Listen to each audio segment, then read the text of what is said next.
গণতান্ত্রিক ব্যবস্থায় নির্বাচন সামনে আসছে, প্রতিদ্বন্দ্বিতা হবে, প্রতিযোগিতা হবে, কখনো কখনো সেটা বিরোধের রূপ নেবে, একে অপরের দোষ ত্রুটি ধরে মানুষের কাছে প্রকাশিত হবে। ওই যে প্রতিদ্বন্দ্বিতা, প্রতিযোগিতা, এটা গণতন্ত্রের বৈশিষ্ট্য। তাহলে আমাদের রাজনীতির নিয়ম ঠিক করার জন্য ঐক্যবদ্ধ থাকতে হবে, একসাথে নিয়ে চলার কঠিন দায়িত্ব আমাদের সকলের সামনে। সেই কঠিন দায়িত্বটি আমাদের পালন করতে হবে। রাজনৈতিক একটা বন্দোবস্ত তৈরির জন্য জাতীয় ঐক্যমত্যের যে প্রয়োজনীয়তা, সেটা যেন আমরা কোনোভাবে ভুলে না যাই আমাদের প্রতিযোগিতা আর প্রতিদ্বন্দ্বিতার মাঝে। তাহলে বাংলাদেশ বিপর্যয়ে পড়বে, অভ্যুত্থান বিপর্যয়ের দিকে যাবে।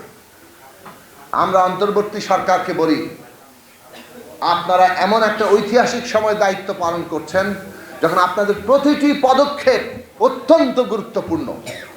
এমন কোনো পদক্ষেপ নেবেন না যাতে রাজনৈতিক দল সাথে সরকারের দূরত্ব সৃষ্টি হয়।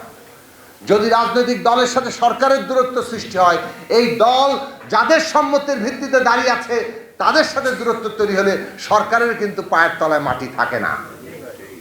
কাজেই সরকারকে এই জনগণের সমস্ত প্রতিনিধি যারা, তাদেরকে নিয়ে এই রাজনৈতিক উত্তরণ শেষ করতে হবে, আগামী নির্বাচন সম্পন্ন করতে হবে এবং সেই পুরো প্রক্রিয়াটিকে ফ্যাসিলিটেট করতে হবে।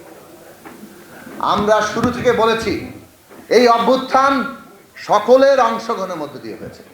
ছাত্রদের অগ্রণী ভূমিকা আমরা স্বীকার করি, কিন্তু বাংলাদেশে ছাত্র, শ্রমজীবী মানুষ, তরুণরা এবং তাদের অভিভাবকরা, দেশের সমস্ত রাজনৈতিক দলগুলো যারা ফ্যাসিবাদের বিরুদ্ধে লড়াই করেছে, শিশু, নারী, বাঙালি, আদিবাসী, হিন্দু, মুসলমান, প্রত্যেকেই জীবন দিয়েছেন, প্রত্যেকেই লড়াইয়ের মধ্যে ছিলেন।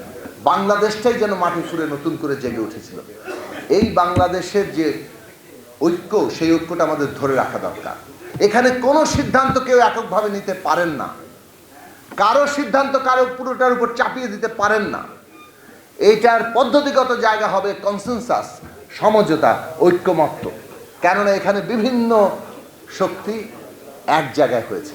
কোন কোন সংস্কার নির্বাচনের আগেই সম্পন্ন করা যাবে, সেটা করতে কতদিন সময় লাগবে, তার মধ্য দিয়ে নির্বাচন কোন মাসে কোন তারিখে হবে, এই পুরো রোডম্যাপটি আগামী কিছুদিনের মধ্যেই তৈরি করা সম্ভব। সব সংস্কার নির্বাচনের আগে সম্ভব না, কেননা সংবিধানের মৌলিক কাঠামোগত সংস্কার করতে হলে নির্বাচিত জনপ্রতিনিধি লাগবে।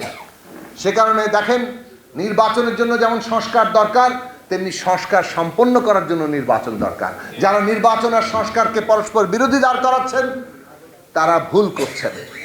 নির্বাচন এবং সংস্কার একই বিষয়।